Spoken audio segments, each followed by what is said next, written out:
Oh, hi. Didn't see you there. What's that? You're wondering why I'm sitting here November 14th, a full week before Ralph Breaks the Internet hits theaters, reading an art book that's clearly riddled with spoilers?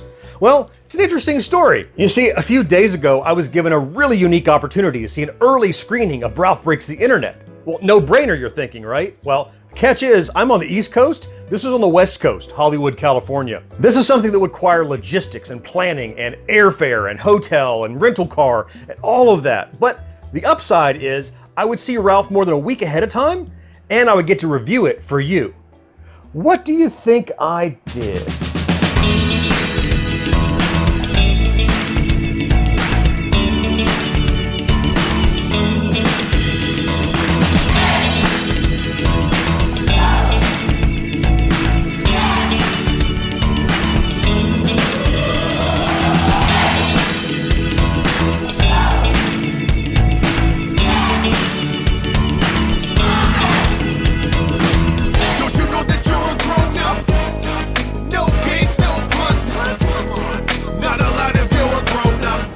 Yeah, it was a no-brainer. El Capitan Theater, owned by Disney, right behind me. Once I ran the numbers, I had to head over to Hollywood. A chance to see Ralph Breaks the Internet almost 2 weeks ahead of time and bring the review to you? Yeah, let's head inside.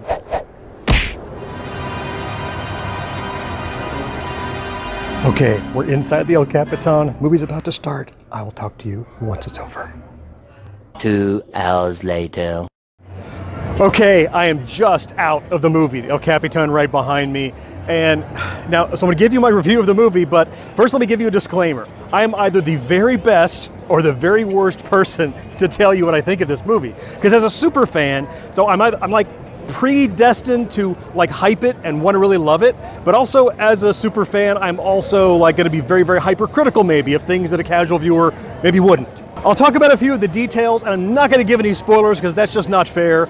So first and foremost, I don't think there's any such thing as a perfect movie. I mean, once you get the perfect movie, why would we keep going, right? But if you love the first film, I think this may be the perfect sequel to a film. If there's anything in the first Wreck-It Ralph that you enjoyed, they extrapolated all the themes that were in the first film. They fixed a lot of the problems that were in the first film, and I'll tell you what I mean by that. The first thing I think it's worth addressing right off the bat, if you watched any of the videos I did, like this one, or this one, or this one, of the teasers or trailers leading up to Ralph Breaks the Internet, I was really worried about their overemphasis on Disney.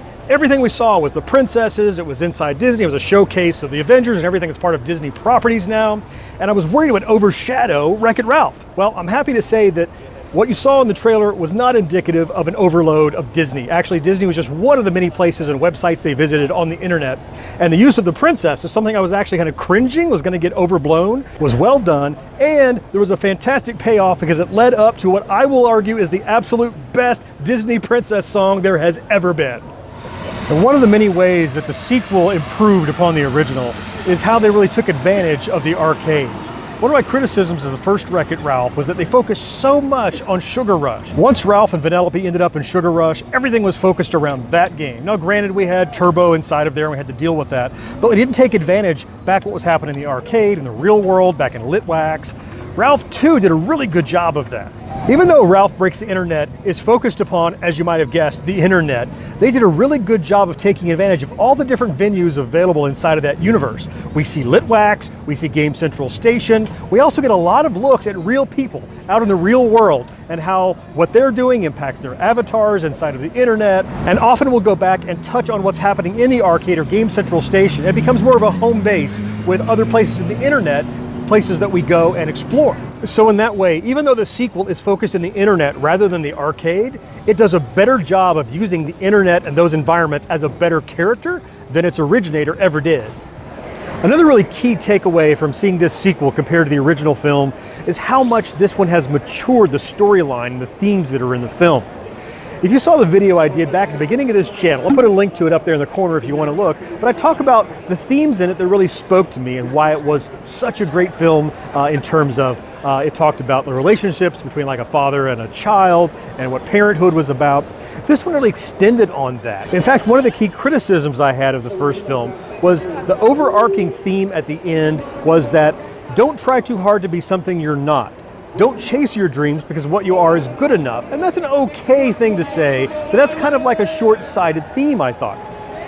Ralph Breaks the Internet took that and extended upon it. We see the relationship that Ralph and Vanellope have. It's challenged by dreams that Vanellope has that go outside of their comfort zone and how that impacts their relationship. What this all equates to then is if you were a fan of the original film, the themes in it, kind of the beats that it took, everything in that is in the second film, but it's amped up, tuned, corrected, and that's what makes it the perfect sequel. What does this all boil down to then? If you haven't picked up on it by now, Wreck-It Ralph 2, Ralph Breaks the Internet, I really enjoyed. I think it's a spectacular sequel to a film that I already had a lot of love for. If I were rating it just on its own merits, and I wasn't a super fan, 5 tokens out of 5, absolutely. But because I'm a super fan, and because I had so much emotional attachment to it, I'm sorry, I'm cheating, 5.5 tokens out of 5 for Ralph Breaks the Internet. Now, when you go see it, not if, but when you go see it, be absolutely sure that you stay to the very end of the credits, because there's really something special. So do not miss that. You'll be glad that you stuck around for it. You owe it to yourself. Thanks for watching, and I will see you next time. Don't you know that you're a grown-up? Subscribe to GenXGrownUp by clicking right here and enable notifications so you won't miss a thing. Use the comments down below to tell us what you think, and while you're there, a thumbs up would be great too. Please share this online wherever you hang out. Connect with GXG on social networks by clicking right here. Basically, life sucks as a grown